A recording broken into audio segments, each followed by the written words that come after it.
ইহফাযুহুন্না ওয়া আখবিরু বিহিন্না মান ওয়ারাআকুম। আমি তোমাদের সামনে যে কোরআন হাদিসের কথাগুলোকে আলোচনা করলাম, তোমরা সে কোরআন হাদিসের কথাগুলোকে শুনলে, অতএব শুনে নাও এ কোরআন হাদিসের কথাগুলোকে ইহফাযুহুন্না, তোমরা এই কথাগুলোকে মাথায় রাখবে, ব্রেনে রাখবে আর তোমরা এগুলো পড়তে কি করবে? আমল করবে। ওয়া আখবিরু বিহিন্না মান ওয়ারাআকুম।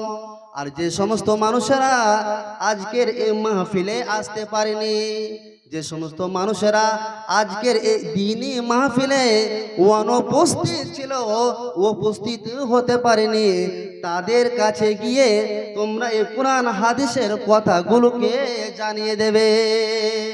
আচ্ছা, আপনাদের যেটা বুঝাতে চাইছি, রবিয়া গোত্রের মানুষেরা কেন এসেছিলেন নবী সাল্লাল্লাহু আলাইহি ওয়াসাল্লামের কাছে? কথা বলেন, কেন?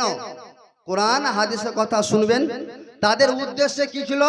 সেগুলো প্রতি আমল করে কোথায় যাওয়া? কথা বলেন, কোথায় যাওয়া? জান্নাতে যাওয়া। হযরতে আব্দুল্লাহ ইবনে আব্বাস রাদিয়াল্লাহু তাআলা আনহু তিনি বলছেন, একদা এক সময় ইন্না ওয়াফদা আব্দুল কাইস লাম্মা আতাউন নবী সাল্লাল্লাহু আলাইহি ওয়াসাল্লাম, আব্দুল কাইস গোত্রের প্রতিনিধি দল নবী সাল্লাল্লাহু আলাইহি সাল্লামের কাছে আসলেন।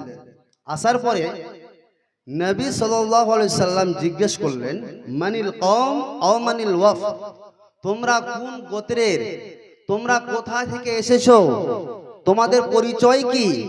তখন তিনারা বললেন, কালু রবিয়া, আমরা হচ্ছি কোন গোত্রের? কথা বলেন, রবিয়া গোত্রের। তখন রবিয়া গোত্রের মানুষদেরকে নবী সাল্লাল্লাহু আলাইহি সাল্লাম ধন্যবাদ জানাচ্ছেন। কি বলে? মারহাবান বিল কওমি আও বিল ওয়াফদি গায়রা খাজায়া ওয়ালা নাদামা। হে রবিয়া গোত্রের লোক, তোমাদের আগমন মুবারক ঘটুক, ওয়েলকাম, স্বাগতম, যা অপমানহীন ও অনুতাপবিহীন।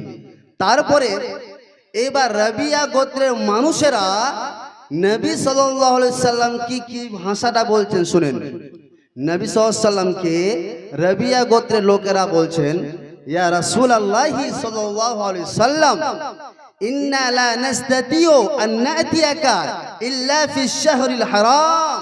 হে আল্লাহর রাসূল সাল্লাল্লাহু আলাইহি সাল্লাম, আপনার কাছে আমরা আসতে পারি না।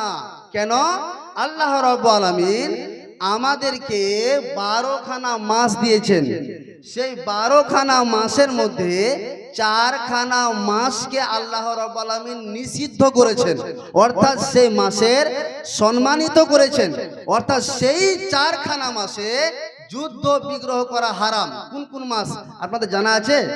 জিলকাদা, জিলহজ্জা, মুহররম আর হচ্ছে কি রজব।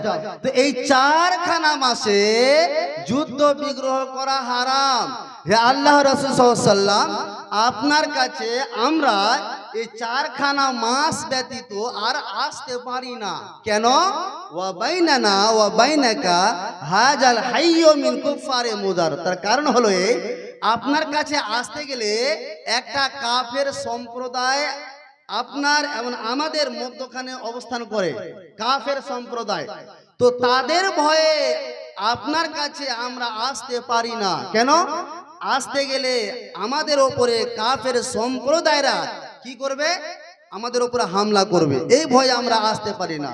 অতএব হে আল্লাহর রাসূল সাল্লাল্লাহু আলাইহি সাল্লাম, আপনার কাছে যেহেতু আমরা এসেছি, কাজে ফামুরনা বিআমরিন ফাসলিন, আপনি আমাদের সামনে এমন এক চূড়ান্ত বিষয়ে বক্তব্য দেন, এমন এক চূড়ান্ত বিষয়ে বক্তব্য দেন, যেই বক্তব্যগুলো শুনে নুখবির বিহি মান ওয়ারাআনা, আজকের এই মাহফিলে, আজকের এই ইসলামী সভাতে যারা আসতে পারিনি তাদেরকে গিয়ে যেন আমরা কথাগুলো জানাতে পারি।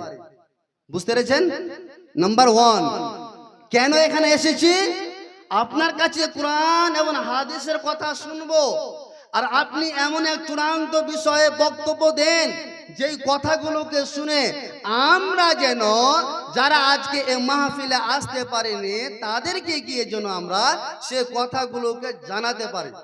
নাম্বার 1। দ্বিতীয় নম্বর, ইয়া রাসূলুল্লাহ সাল্লাল্লাহু আলাইহি ওয়াসাল্লাম ওয়া নাদখুল বিহিল জান্নাতা, আপনি এমন এক বিষয়ে বক্তব্য দেন যেই বক্তব্যগুলো শুনে আমরা আমল করে যেন জান্নাত চলে যেতে পারি। কথা বলেন, কিসের জন্য এসেছি? আপনি কোরআন হাদিসের কথা শুনবেন, সেগুলোকে আমল করে আমরা যেন কোথায় যেতে পারি? কথা বলেন, কোথায়? জান্নাতে। তখন নবী সাল্লাল্লাহু আলাইহি ওয়াসাল্লাম তাদেরকে কিছু কথা আদেশ করবেন। ইতিমধ্যে ওয়াসআলুহু আনিল আশরিবা, রাবিয়া গোত্রের মানুষেরাই নবী সাল্লাল্লাহু আলাইহি ওয়াসাল্লামকে পানপাত্র বিষয়ে জিজ্ঞেস করলেন যে কোন কোন পাত্রে খাওয়া হারাম। তখন নবী সাল্লাল্লাহু আলাইহি ওয়াসাল্লাম আনি দুব্বায়ে ওয়াল হানতামি ওয়ান নাকির ওয়াল মুজাফফাত, অর্থাৎ এগুলো হচ্ছে মাদক দ্রব্য তৈরি করার পাত্র। তো নবী সাল্লাল্লাহু আলাইহি ওয়াসাল্লাম বললেন এই পাত্রে তোমরা খাবার কি, কথা বলেন, খাবে না, নিষেধ করে দিলেন। আর 4টা কাজে নবী সাল্লাল্লাহু আলাইহি ওয়াসাল্লাম আদেশ করলেন। ফাআমারাহুম বিআরবাইন ওয়া নাহাহুম আন আরবাইন, 4টি কাজের আদেশ করেছেন কি? আমারাহুম বিল ঈমানে বিল্লাহি ওয়াহদা, যে তোমরা একমাত্র আল্লাহর ইবাদত করবে, আল্লাহর প্রতি ঈমান নিয়ে আসবে, তারপরে আখিরাতের প্রতি, তারপর নামাজ পড়বে। এইভাবে নবী সাল্লাল্লাহু আলাইহি ওয়াসাল্লাম 4টি কাজের আদেশ করলেন আর 4টি কাজের নিষেধ করলেন। তারপরে দেখুন নবী সাল্লাল্লাহু আলাইহি ওয়াসাল্লাম কি বলছেন, হে আমার সাহাবীরা শোনো, ইহফাযুহুন্না ওয়া আখবিরু বিহিন্না মান ওয়ারাআকুম, আমি তোমাদের সামনে যে কোরআন হাদিসের কথাগুলোকে আলোচনা করলাম, তোমরা সে কোরআন হাদিসের কথাগুলোকে শুনলে, অতএব শুনে নাও এ কোরআন হাদিসের কথাগুলোকে ইহফাযুহুন্না, তোমরা এই কথাগুলোকে মাথায় রাখবে, ব্রেনে রাখবে, ব্রেনে রাখবে, আর তোমরা এগুলো পড়তে কি করবে? আমল করবে। ওয়া আখবিরু বিহিন্না মান ওয়ারাআকুম, আর যে সমস্ত মানুষেরা আজকের এই মাহফিলে আসতে পারেনি, যে সমস্ত মানুষেরা আজকের এই দ্বীনি মাহফিলে অনুপস্থিত ছিল, উপস্থিত হতে পারেনি, তাদের কাছে গিয়ে তোমরা এই কোরআন হাদিসের কথাগুলোকে জানিয়ে দেবে। আচ্ছা, আপনাদের যেটা বুঝাতে চাইছি, রাবিয়া গোত্রের মানুষেরা কেন এসেছিলেন নবী সাল্লাল্লাহু আলাইহি ওয়াসাল্লামের কাছে? কথা বলেন, কেন?